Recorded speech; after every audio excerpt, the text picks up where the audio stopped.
Well, hello there people from the internet, how are you doing? We're back with part 2 of our road to Battlefield 1, and this time we're going to cover the aircraft from World War 1.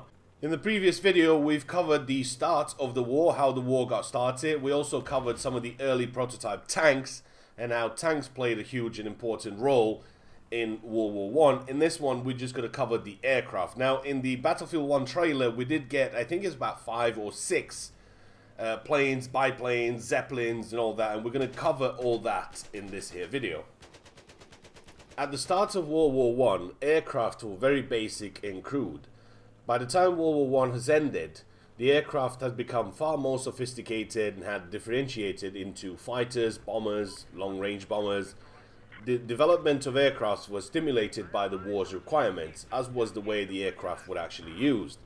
At the start of the war in August of 1914, British airmen were part of the British Army and commissioned officers had army ranks. By the end of the war in November of 1918, the Royal Flying Corps no longer existed and was absorbed into the newly created Royal Air Force.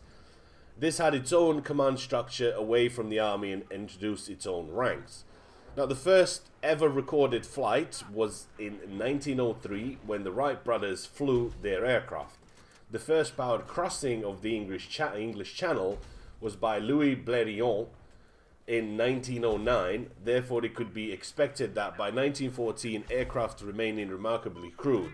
In the autumn of 1914, a new recruit to the Royal Flying Corps had a greater chance of being killed during training than during combat. As World War I progressed, the military believed that the aircraft had a far greater value than just aerial reconnaissance and photography. Two entirely different forms of aircraft got developed, the fighter and the bomber. By November of 1918, there was no comparison between the aircraft that had finished the war and the aircraft that had started the war in 1914. In just 4 years, the changes brought by the war were absolutely huge. The British company Avro has produced one of the first aircraft used by the army in 1914, that is the 504.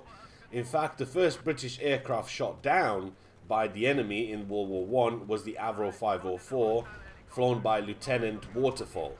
The first version was not so popular, but by version K, Avro had produced a reliable aircraft that developed a fine reputation. The Americans bought 52 of the Avro K.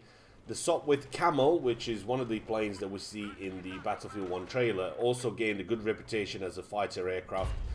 However, in terms of reputation, the Fokker DR triplane eclipsed all the fighters. Its association with the German ace Manfred von Richthofen certainly helped its cause by its design, gave the aircraft excellent maneuverability, and its rate of climb gave it a major advantage over the Allied fighters. As for the aircraft that we saw in the Battlefield 1 trailer, we'll go ahead and start with none other than the Fokker DR1 triplane. This was one of the most recognizable planes out there. Its top speed was 185 kilometers an hour. It had a range of 300 kilometers. It weighed 406 kilograms. It was manufactured by the Fokker company. It was first into service in July of 1917. The next aircraft we saw in the Battlefield 1 trailer is this one, the Sopwith Camel. The Sopwith Camel was a British First World War single-seat biplane fighter aircraft. Introduced on the Western Front in 1917, it was manufactured by the Sopwith Aviation Company. It used a rotary engine and it had twin synchronized machine guns. Another aircraft spotted in the Battlefield 1 trailer was this, the British Bristol F-2 fighter.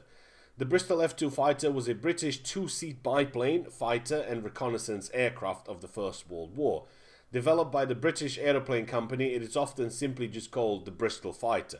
Its top speed was 198 kilometers an hour, it had a wingspan of 12 meters, and its first flight was on September the 9th of 1916. Next aircraft we're looking at is this one, the Gotha GV. The Gotha GV was a heavy bomber used during World War I. Designed for long-range service, the Gotha GV was used primarily at night as a bomber. A top speed of 140 kilometers an hour, he had a range of 840 kilometers. His wingspan was 24 meters and its first flight was in 1915. Another biplane spotted in the trailer was this one, the Halberstadt CL. The Halberstadt CL was a German two-seat escort fighter ground attack aircraft of World War One. It served in large numbers. Its top speed was 165 kilometers an hour. It had a wingspan of 11 meters and it was first introduced in 1917. And the last thing we got to see was this thing here. It's a Zeppelin. Now, there could be the L-32, the LZ-74. This was first seen into service in 1916. It had a crew of 22, and it was primarily used for reconnaissance and bombing raids. By the end of 1914, the line between the Germans and the Allies stretched from the North Sea to the Alps. The initial war movement largely ceased, and the front became static. Three main functions of short-range reconnaissance squadrons had emerged by March of 1915. The first was photographic reconnaissance, building a complete mosaic map of the enemy trench system. The first air cameras used glass plates. Kodak cellulose film had been invented, but did not actually work properly because they had no sufficient resolution. Artillery spotting enabled the ranging of artillery targets invisible to the gunners. Radio telephony was not yet practical from an aircraft, and that created a problem. The early bombing efforts of 1914, a typical 1914 aircraft would carry only very small bomb loads. The bombs themselves and their stowage were very still elementary, and the effective bomb sites were still to be developed.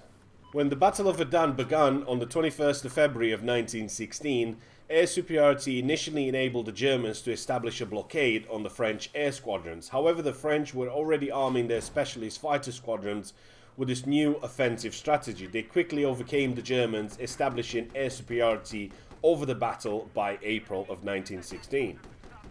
The first major military push for the American troops in World War I was the reduction of Saint-Mihiel. And it just so happened that this was one of the scenes for one of the largest major air battles of all time.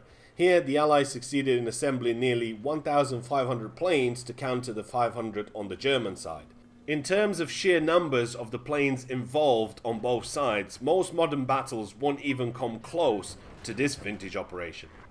So with that battle being one of the largest in World War I hope you guys have enjoyed the video. There's going to be a link in the description. There's going to take you to a YouTube channel if you want to learn more about the Great War. The cool thing is that if you go back 100 years to May of 1916, literally Verdun is happening right now. It's been going on for a few months, and there's going to be all sorts of cool stuff that you get to learn.